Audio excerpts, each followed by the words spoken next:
अस्सलाम वालेकुम। आज हम डिस्कस कर रहे हैं लॉरेंस कोलबर्ग की थ्योरी ऑफ मॉरल डेवलपमेंट। सबसे पहले मैं बताता चलूँ कि कोलबर्ग की पैदाइश हुई 1927 में और ये वेल नोन है अपनी थ्योरी ऑफ मॉरल डेवलपमेंट के हवाले से, पॉपुलराइज हैं और इन्होंने रिसर्च स्टडीज़ कंडक्ट की थी Harvard centre for moral education और इन्होंने प्रपोज़ किया मॉरल डेवलपमेंट के हवाले से 3 लेवल्स और हर लेवल की 2-2 स्टेजेस हैं और अगर हम ओवरऑल बात करें तो 6 स्टेजेस बनती हैं और 3 लेवल्स हैं। मॉरल डेवलपमेंट को बताया गया कि एक प्रोसेस है जिससे बच्चे डेवलप करते हैं प्रॉपर एटीट्यूड और behaviour towards other people in society और वो बेस करता है सोशल कल्चरल नॉर्म्स पे, रूल्स पे और लॉज पे। और मॉरल डेवलपमेंट ये होती है कि आपको ये पता हो कि what is right and what is wrong, सही क्या है और गलत क्या है। तो यहाँ डिफरेंट डायलेमास पेश किए जाते थे इस थ्योरी में स्टूडेंट्स को, बच्चों को, और फिर उनसे पूछा जाता था कि उनकी राय क्या है ताकि मॉरल डेवलपमेंट के हवाले से अंदाज़ा लगाया जा सके। तो इसमें हाइंस की एक एग्जांपल दी गई है, एक सिचुएशन है और बताया जाता है कि एक औरत जो है वो बिल्कुल करीब थी मरने के और उसे कैंसर था और उनको पता चला कि एक ड्रग जो है वो बनाई गई है और वो किसी केमिस्ट के पास है, किसी मेडिकल स्टोर वाले के पास है जिसने ये बनाई है और वो उसके पास जाता है और उससे वो डिमांड करता है कि पता चला कि आपके पास दवाई है और मेरी जो मिसेस हैं, वाइफ हैं, उनको ये कैंसर है तो आप दवाई दे दें। तो वो जो ड्रगिस्ट है, केमिस्ट है, वो बहुत एक्सपेंसिव जो है वो उस दवाई को कर देते हैं, यानी 10 टाइम्स ज़्यादा पैसे मांग लेते हैं और वो कहते हैं कि मैंने इसको बनाया है इस दवाई को और ये किसी और के पास है नहीं, तो जितने पैसे मैं डिमांड करूँगा आपको वो देने होंगे। ये उसके पास पैसे भी नहीं हैं, वो बहुत ट्राई करता है, इधर उधर से पैसे मांगता है, उधार लेता है, लेकिन फिर भी पूरे नहीं हो पाते। वो दोबारा जाता है उसके पास और उसे कहते हैं केमिस्ट से कि आप मुझे ये दवाई दे दें और मैं इसको इस्तेमाल करता हूँ, आप मेरी जो वाइफ है उसकी कंडीशन समझ सकते हैं कि उसको कितनी तकलीफ़ है। तो वो उसको नहीं देता, तो बिल आखिर वो मजबूर हो के हाइंस जो है वो मेडिकल स्टोर पे चोरी कर लेता है, स्टील कर लेता है वो ड्रग और ले जाता है अपनी वाइफ को दे देता है। तो यहाँ पे क्वेश्चन राइज होता है, ये पूछा गया कि ये जो स्टोरी आपको दी है, ये जो सिचुएशन बताई गई है, ये बताइए कि क्या हाइंस ने जो ड्रग स्टील की है, चोरी की है, उसको ऐसा करना चाहिए था या नहीं करना चाहिए था, क्यों ऐसा किया, इसके बारे में आप बताएं। अब ये जो जवाब थे इसकी बेस पे थ्योरी ऑफ मॉरल डेवलपमेंट जो है वो डिज़ाइन की गई है। इसमें 3 लेवल्स बताए गए हैं। प्री कन्वेंशनल है फर्स्ट, दूसरा कन्वेंशनल लेवल है, तीसरा पोस्ट कन्वेंशनल है। फर्स्ट में 2 स्टेजेस हैं और इसी तरीके से सेकंड और थर्ड में ओवरऑल 6 स्टेजेस बनती हैं। हर लेवल में 2 स्टेजेस हैं। स्टेज 1 जो प्री कन्वेंशनल की है वो ओबीडियंस एंड पनिशमेंट ओरिएंटेशन है। सेकंड स्टेज है इंडिविजुअलिज्म एंड एक्सचेंज और कन्वेंशनल की जो पहली स्टेज है वो है इंटरपर्सनल रिलेशनशिप और जो दूसरी स्टेज है उसकी वो है लॉ एंड ऑर्डर।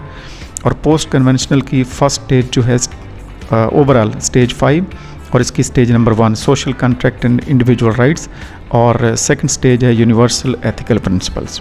अब पहली जो स्टेज है प्री कन्वेंशनल मोरालिटी की वो है ओबीडियंस एंड पनिशमेंट ओरिएंटेशन।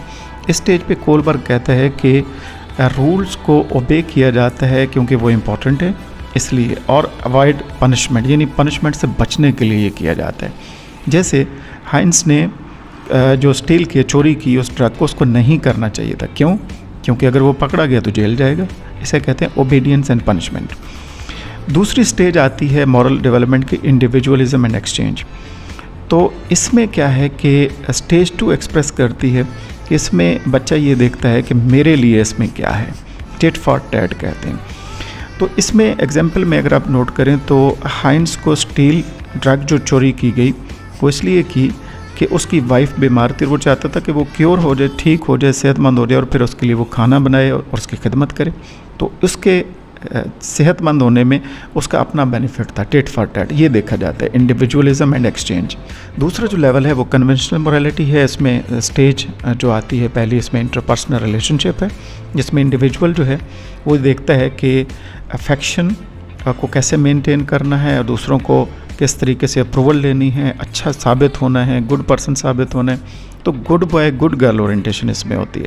हाइंस ने वो जो ड्रग चोरी की मेडिकल स्टोर से वो इसलिए की कि वो अपनी बीवी के सामने एक अच्छा गुड पार्टनर जो है वो बन के पेश होना चाह रहा था और ये है इंटरपर्सनल रिलेशन, अपने रिलेशनशिप को बेहतर करना चाह रहा था। तो मॉरल डेवलपमेंट में ये चीज़ इसमें आती है स्टेज पे।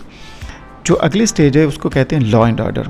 तो लॉ एंड ऑर्डर की मीन्स कि फोकस होता है कि लॉ एंड ऑर्डर को कैसे मेंटेन करना है बाय फॉलोइंग डिफरेंट रूल्स। जो रूल्स डेवलप कर लिए गए हैं उसको फॉलो करना है, रिस्पॉन्सिबल सिटीज़न बनना है, अपनी ड्यूटी परफॉर्म करनी है। यहाँ पे मिसाल हाइंस की फिर हम इसको देखते हैं कि उसने ड्रग जो है वो स्टील की, तो इसके मुताबिक यहाँ पे नहीं करनी चाहिए थी क्योंकि ये लॉ के अगेंस्ट है और लॉ ये कहता है कि आपने उसको फॉलो करना है, अपनी ड्यूटी परफॉर्म करनी है। तो stage 4 is related to law and order. Third level आता है जी पोस्ट कन्वेंशनल मोरालिटी, यानी इसमें स्टेज जो फर्स्ट है वो आती है social contract and individual rights. Rules और लॉज बहुत ही इंपॉर्टेंट होते हैं ताकि आप माशरे को चला सकें, मेंटेन कर पाएँ, और रूल्स को चेंज भी किया जा सकता है यहाँ पे इस स्टेज के ऊपर, क्योंकि अगर वो रूल सोसाइटी की नीड्स को फुलफ़िल नहीं कर रहे, ज़रूरियात को मीट नहीं कर रहे, तो फिर आप चेंज कर सकते हैं। जैसे मिसाल है कि हाइंस ने जो चोरी की है इसके मुताबिक उसको चोरी करनी चाहिए ड्रग, और उसको चोरी करके भी अगर देना है अपनी वाइफ को तो उसका क्योर करना चाहिए, क्योंकि ये हर इंसान का राइट है कि उसकी ज़िंदगी को बचाया जाए regardless of the law against stealing. चाहे जुर्म भी है चोरी करना, लेकिन फिर भी आपने इंसानी जान बचानी है। सोशल कॉन्ट्रैक्ट और इंडिविजुअल राइट्स। आखिरी स्टेज जो 6 है वो है यूनिवर्सल एथिकल प्रिंसिपल, यानी यूनिवर्सल एथिकल प्रिंसिपल को फॉलो करना है, ह्यूमन लाइफ को देखना है, नॉन वायलेंट रहना है, इक्वलिटी होनी चाहिए, ह्यूमन डिग्निटी का ख्याल रखना है। मिसाल ये है कि हाइंस को वो ड्रग चोरी करनी चाहिए क्योंकि वो अगर अपनी बीवी को देगा तो उसका क्योर भी होगा, लेकिन यहाँ पे उससे बढ़ के एक चीज़ है कि अगर उसकी बीवी ना भी बीमार होती, कोई और भी होता, स्ट्रेंजर होता, उसके लिए भी वो ऐसा करता, क्योंकि उसने अपने कॉन्शियस को देखना है। उसने केमिस्ट की डिज़ायर को नहीं देखना कि मेडिकल स्टोर वाला पैसे ज़्यादा डिमांड कर रहा है, उसकी बजाय आपने ह्यूमन लाइफ को बचाने की बात करनी है। ये है यूनिवर्सल एथिकल प्रिंसिपल। और इसमें क्रिटिसिज्म की बात जहाँ तक है तो इसको क्रिटिसाइज़ भी किया गया है कैरोल गिल्गन की तरफ से। वो ये कहती हैं कि जेंडर बाइस्ड है ये, इसमें सिर्फ मेल को फोकस किया गया है, जो डाटा लिया गया फीमेल से नहीं पूछा गया। दूसरा क्रिटिसिज्म ये है कि वेस्टर्न कल्चर पे बेस करती है, अगर इसको यूनिवर्सल रिसर्च की जाए, दूसरे कल्चर को भी देखा जाए तो रिज़ल्ट कुछ और आ सकते हैं। इसी तरीके से कोलबार्ग की जो थ्योरी है इसमें लिमिटेशंस ये हैं कि मॉरल रीजनिंग की बात हुई है, जबकि एक्चुअल बिहेवियर जो है उसको भी देखना चाहिए।